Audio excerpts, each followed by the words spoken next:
10 things that were common in the past that we couldn't imagine now. We can all agree that our way of life has changed in some pretty astonishing ways over the years. Technological breakthroughs and our understanding of the human mind and body have led the way in making great strides in our modern world.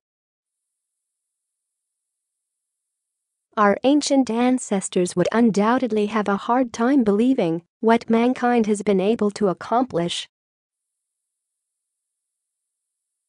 We've traveled to the moon, launched satellites into space, landed rovers on distant planets, and manned the International Space Station. The medical community has accomplished things that many would have thought impossible in years past, such as curing and managing disease, intricate transplant operations that save lives, and developing medications that treat illnesses to give humans a better quality of life. The thing is, we might have just as hard of a time believing what was normal for our ancestors. Let us explore a few of the things that used to be commonplace but that we could not imagine doing today. 10 Legal drug use. 400,000 soldiers were said to be addicted to opiates during the U.S. Civil War. As bizarre as it may sound today, it was widely believed that addiction wouldn't occur if they injected the drugs directly into the vein because they wouldn't reach the stomach. Dating back to early times, many mood-altering drugs were easily available with or without a doctor's prescription. As women were deemed the weaker sex, they were prescribed these drugs abundantly for a wide variety of ailments. There is little wonder that women were reported to be addicted to these drugs at 3 times the rate of men. Some of the more outlandish women's conditions that these drugs were used for included sexual exhaustion, ticklishness, cracked nipples, boredom, homesickness, hysteria, and vomiting from pregnancy. It was also common for women to get cocaine injections to make them more lively and talkative and to hold oxygen parties to inhale nitrous oxide. 9 Being operated on by your barber. In need of a shave and a haircut? Been meaning to have that pesky toe amputated because it's been bothering you? No problem, get them all taken care of at the local barber surgeon's shop. You can be sure you're in the right place if you see a fresh bowl of blood sitting in the window or a red and white striped pole outside the door. The red on the pole means blood, and the white means bandages. Early medical treatments could be scary stuff. Bloodletting was an especially popular service that barber surgeons offered. Veins were opened up to drain the blood, or leeches could be applied to do the job. Unfortunately, the surgeons didn't always know when to stop, so the patient sometimes lost way too much blood. Tree panning was also rather popular. This would entail drilling a hole in the head to serve as treatment for things such as headaches, abscesses, dementia, mental illnesses, and treatment for head wounds. It was also used to let out evil spirits. Worst of all, you would more than likely be awake during this treatment, and there was no anesthesia. And last but not least, amputations. By your barber. Do we really need to say anything more? Early on, the causes of illnesses and the reasons for the spreading of disease were unknown. At times, it was not unusual to blame sickness on things such as demons, the stars, sin, witches, and even bad smells. 8. Capital punishment is entertainment. Public executions during medieval times were carried out in front of large crowds of spectators to demonstrate that crime would not be tolerated. Rumor has it that public holidays were often declared as a way to increase attendance, and the atmosphere was often charged with excitement. Hanging was one of the most common methods of execution, so much so that most towns and villages had permanent gibbets erected in a central location. Once the criminal was executed, the body would sometimes be removed immediately, but other times would be left in the gibbet until the corpse pretty much turned to dust. Decapitation was another popular form of capital punishment, especially for noblemen and noblewomen. If you were lucky, the executioner would get the job done on the first try. If his axe or sword was dull, or he was just careless, it could take multiple strikes to achieve the desired goal. Reportedly, a convicted countess received 10 blows before the fatal strike. Decapitated heads were sometimes known to be impaled on stakes and displayed indefinitely to serve as a reminder that law and order would prevail in that particular town.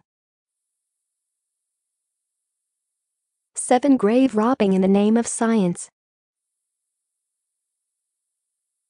It has long been a tradition to provide a beautiful and moving funeral ceremony to honor the lives of loved ones who have gone before us. We grieve, we share memories, and then we lay them to rest, so that they may be at peace. Unfortunately, in Renaissance times, it was possible that some of the dearly departed may not have rested in peace after all. As science and medicine progressed, it was determined that knowledge of human anatomy would be very beneficial to mankind.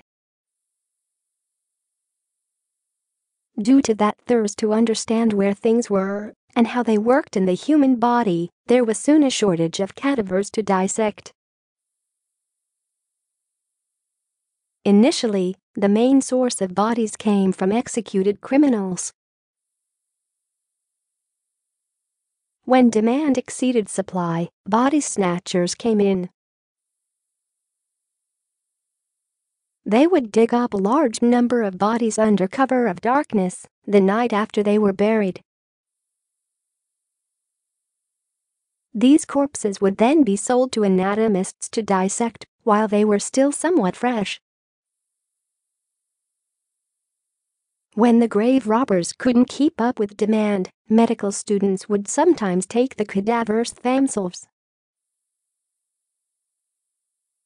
Some were even caught and convicted for it. In the most desperate of times, corpses were hijacked from funeral processions. As a side note, Leonardo da Vinci was known to have dissected many cadavers. He made a number of important discoveries and was able to produce extremely detailed drawings that greatly enhanced the education of medical students. 6. Challenging someone to a duel.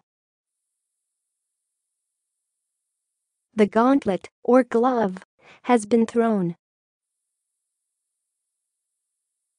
The words have been uttered, "I challenge you to a duel." The challenged has signified his acceptance by picking up the gauntlet. All that is left to do is determine the time, place, and weapon of choice. Early on, those choices would have been some type of sword, then the rapier as fencing became popular, and later the pistol. The duel was a popular way for refined, sophisticated gentlemen to defend their honor and reputation for centuries. The insults that brought on the contest were frequently trivial. It could have been for something as ridiculous as saying you didn't like someone's clothing. Strict rules were in place to try to prevent the death of the participants, but they weren't always successful.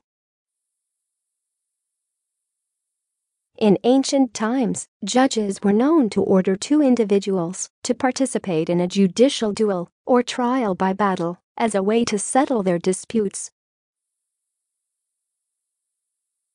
5. Extremely slow, dangerous travel. Getting from point A to point B was quite a challenging task in medieval times. It's hard to imagine the difficulties that were faced when traveling. In modern society, there are a number of options at our disposal, but in those days, the choices were very limited. Traveling by foot would be one option. This would let you cover approximately 24 to 40 kilometers, 15-25 mi, a day. Another option would be travel by horse. This would be a little better, at 32 to 48 kilometers, 20-30 mi, a day. Sailing, if possible, would be quite a bit faster at 120 to 200 kilometers, 75-125 mi, a day. The length of the journey wouldn't be the only problem. If there was no inn or other safe place to take refuge for the night, travelers would often have to sleep outside in the elements. Food and drink could run out or spoil, accidents or illness could occur, and there was always the worry of robbery or worse. Sailing would have been dangerous as well. Many of the wooden ships would not have been able to withstand the pummeling of dangerous storms. 4. Brutal punishment for committing adultery. The Scarlet Letter, a novel written by Nathaniel Hawthorne, chronicles the story of a Puritan woman whose husband had gone missing. Horror of horrors, she ended up pregnant. She was thrown in jail, where she gave birth. Upon her release, she was forced to wear a scarlet A on her clothing for the rest of her life. She was also shunned by the community. We'd like to think that something like this didn't happen in reality. Unfortunately, it did. A Puritan woman who cheated on her husband was sentenced to be whipped in public. After enduring a whipping in her own community, she was then taken to the town where the adultery took place. While there, she received a second whipping. Since that wasn't humiliating enough, she was forced to wear the letters AD on her clothing so that not everyone knew she was an adulteress. Just like in the Scarlet Letter, women would also be punished by being driven through town in a cart while being whipped. Some were actually executed for their crime. Notice these punishments were all for women. When a man committed adultery, he was charged with the lesser crime of fornication. Women were charged with the more serious crime of adultery because they were considered to be temptresses. 3. All in the name of beauty. What we consider beautiful and fashionable changes greatly with the passage of time. In the mid-1400s, high society ladies were considered beautiful if they had high, dome-like foreheads and milky white skin. In order to accomplish this look, they would pluck out the hair at the hairline so that their foreheads looked bigger. If plucking didn't bring the desired results, they would rub the area with a rough stone or burn the hair off with a chemical. They also tended to pluck their eyelashes and most of their eyebrows. Suntans were only for peasant women, so the wealthy would do everything they could to achieve a pale, white complexion. Cosmetics made of mercury, pearls, silver, or eggshells would sometimes be used on the face. Others may have used things like white flour, chalk, or white lead powder, which would be mixed with olive oil. To make the cosmetics last longer, they may have applied a thin layer of egg white to the face. 2. To bathe or not to bathe.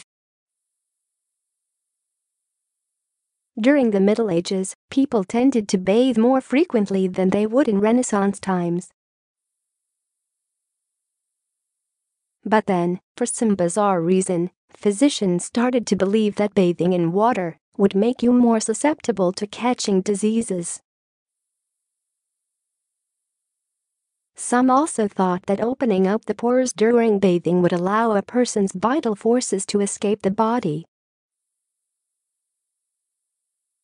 And of course, people during the Renaissance still wanted to be clean and presentable. Especially in high society. Some would use hand basins in their homes, where they could cleanse their hands and faces with water throughout the day. Others would sprinkle their clothing with heavy perfumes, and some would use scented towels that would be rubbed over the face and body. Last but not least, the key to cleanliness seemed to lie in frequently changing one's linen undergarments. One excessive and deadly childbirth. A married woman's biggest duty was to produce children during the Renaissance period. Even though many women died in childbirth and the infant mortality rate was high, she would have gotten pregnant over and over again during her lifetime. As you can imagine, childbirth was the leading cause of death in young women. It was not unusual for one woman to give birth 8 to 12 times. Some, as many as 20 or more. The sheer volume of births would greatly up the odds of problems arising, or even death. The midwives who assisted in these births were educated only by the women of previous generations. They were able to handle everything from regular births to turning the baby, if it was breached, to doing an emergency baptism, if it looked like the baby might not survive.